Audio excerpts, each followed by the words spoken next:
Saudações. Hoje não temos o apoio da Dona Mãe, então vamos improvisar aqui nessa análise de estrutura. Como eu disse no vídeo anterior, é muito importante a gente repensar fiscalmente o Brasil.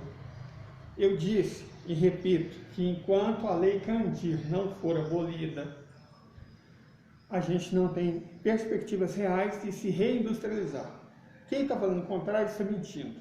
O Brasil só vai se reindustrializar quando a Lei Candir for abolida, certo? Não tem como estruturalmente reindustrializar o país e acabar com o processo de reprimarização com a Lei Candir em vigor. Ela tem que ser abolida. Nós também explicamos que a financiarização do Brasil aumentou muito quando Fernando Henrique Cardoso, em 1996, deixou de cobrar imposto de ganhos individuais no mercado financeiro. Então tem pessoas que ganham 900 milhões de reais e não pagam um centavo de imposto. Outra coisa que a gente tem que pensar, do ponto de vista fiscal brasileiro, é que a estrutura fiscal inteira, ela é errada, no sentido que ela enriquece os ricos e empobrece os pobres e a classe média. Como assim? São três as coisas que podem ser tributadas: a renda, o consumo e a produção. Tributar a produção não é normalmente interessante, porque você está encarecendo isso, que gera consequências para toda a economia. A não ser quando você quer, por exemplo, corrigir desequilíbrios.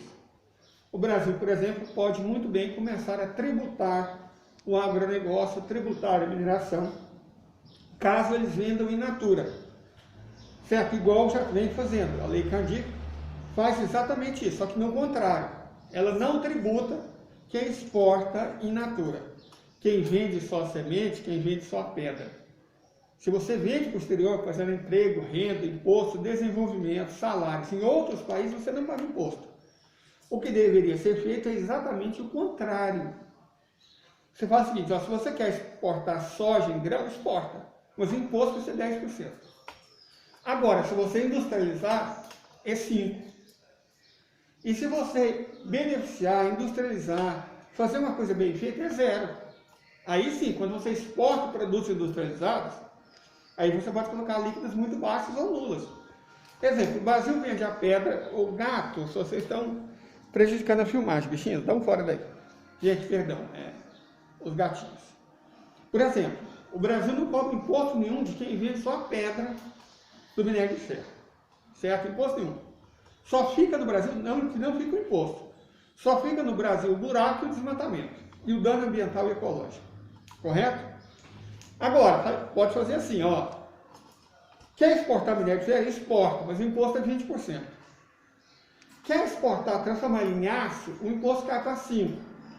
Se você exportar produtos feitos de aço, tipo, igual a gente vendia, plataforma de petróleo, navio, locomotiva, vagão de trem, aí o imposto é 0%. O que você está fazendo?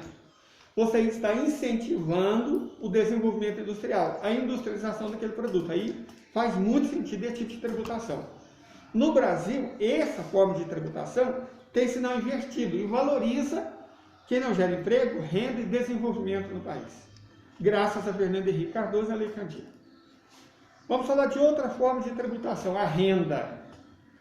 Os países desenvolvidos tributam a renda, porque quem ganha mais paga mais, certo? Quem tem grandes volumes de capital, tem grandes volumes de patrimônio, quando falece, o imposto toma 40%. Aqui no Brasil, o imposto sobre herança é de 5%.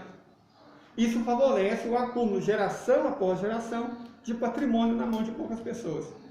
Então, quem é rico continua rico, os filhos serão ricos. E os netos mais ricos ainda. Perfeito? Não existe meritocracia com esse sistema de tributação. Porque você é beneficiado por nascer da barriga certa. Então, isso tem que acabar. Tem que ser tributado as heranças, principalmente as grandes, pesadamente. Nos Estados Unidos, a alíquota é de 40%. Perfeito? Deixa eu só virar aqui que eu tô com o gato está mexendo aqui no tripé, gente. Então, nos Estados Unidos, a alíquota é de 40%. No Brasil, é 5%. E, considerando as taxas, Quem é pobre gasta o quê? 20%, 30% do valor da pouca herança para pagar tributo. Agora, quem é rico, como tem muito patrimônio, essas taxas não fazem diferença nenhuma. Então, mais uma vez, a gente está penalizando os pobres e favorecendo os ricos. Mas existe uma outra forma de você fazer isso. Penalizar os pobres e favorecer os ricos. É os impostos como são cobrados no Brasil, em função do consumo.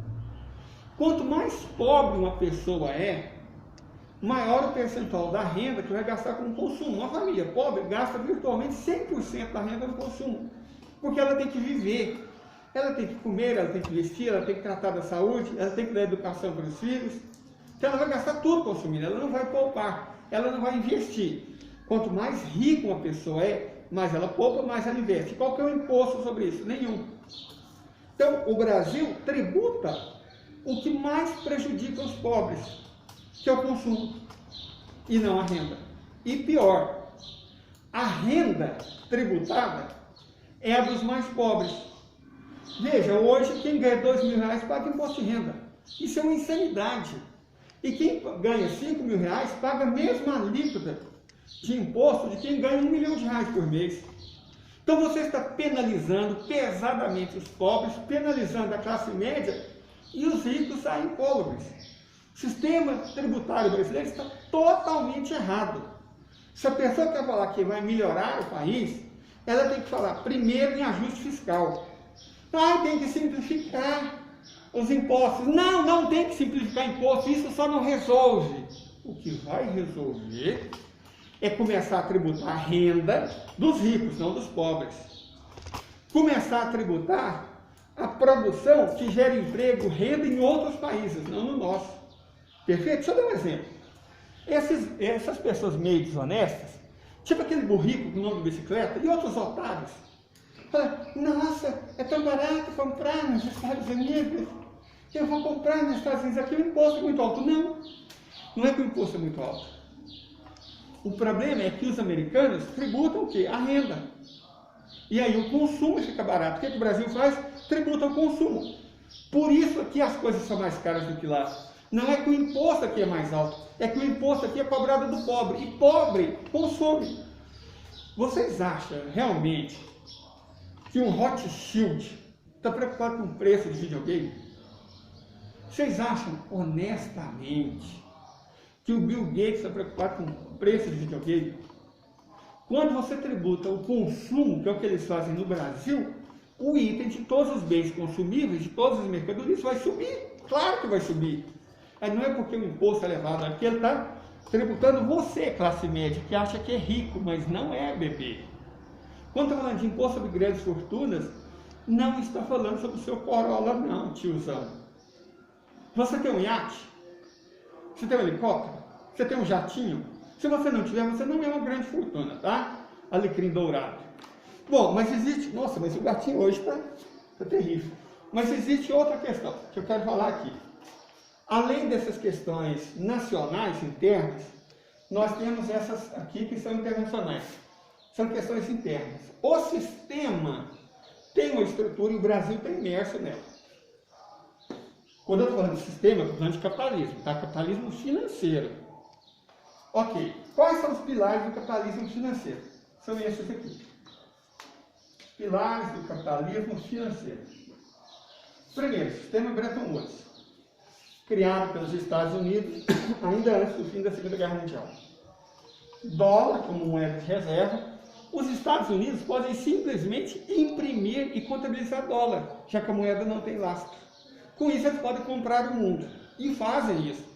Eles emprestam dinheiro para as empresas comprarem o mundo. Na verdade, eles estão roubando. Porque eles não estão dando nada, nenhuma riqueza, nem nada material em troca. Eles estão dando papel, certificado de dívida. Perfeito? Então, o dólar como moeda de reserva é um instrumento da dominação capitalista. Outro é o FMI. O que o FMI faz? As políticas de ajuste que levam pobreza, miséria, subdesenvolvimento, para as populações do mundo. Um país ajudado pelo FMI é um país que vai perder direito trabalhista, é um país que vai perder direito previdenciário, é um país que vai empobrecer, mas os ricos, em compensação, vão ficar mais ricos do que nunca. Então o FMI, ele exporta liberalismo, neoliberalismo para o mundo. Além de tudo, temos a OMC. O que a OMC faz? Ela garante comércio justo para as corporações, não para os estados. Ela diminui o poder das corporações. Gato, você está louco. Peraí. Deixa eu pegar o gato aqui, senão não consigo apresentar. Ela diminui o poder das corporações, perdão, ela aumenta o poder das corporações e diminui o poder dos estados nacionais.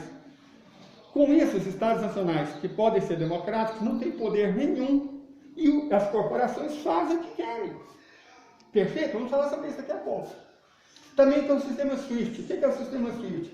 É o que permite a troca de moedas, a transferência de dinheiro entre os países do mundo. Era um monopólio pelo qual os Estados Unidos decidiam quem podia e não podia negociar, quem podia e não podia usar dinheiro. Vai lá, fica quieto. Certo? Agora o que aconteceu? O Irã foi retirado do sistema SWIFT e recentemente a Federação. Aí esses países, os BRICS+, estão organizando uma alternativa ao sistema SWIFT, pelo qual os países podem receber e pagar sem usar o dólar. Você mata 2 coelhos com uma cajadada só. Então o sistema SWIFT tem que ser abolido. A OMC tem que ser abolida. O FMI tem que ser abolido. O dólar como moeda de reserva tem que ser abolido. Leider, e a ONU? Adivinha, tem que ser abolida. A ONU é uma cachorrinha fraudiqueira dos interesses dos Estados Unidos. Mas ainda temos isso aqui. As corporações financeiras. Essas corporações financeiras têm mais poder e mais dinheiro do que estados nacionais. A BlackRock administra 9 trilhões de dólares. A Vanguard, 6 trilhões. A Fidelity, 4,2 trilhões. A State Street, 4 trilhões. O Morgan Stanley, 3,3 trilhões. A soma desse dinheiro é maior do que o PIB dos Estados Unidos.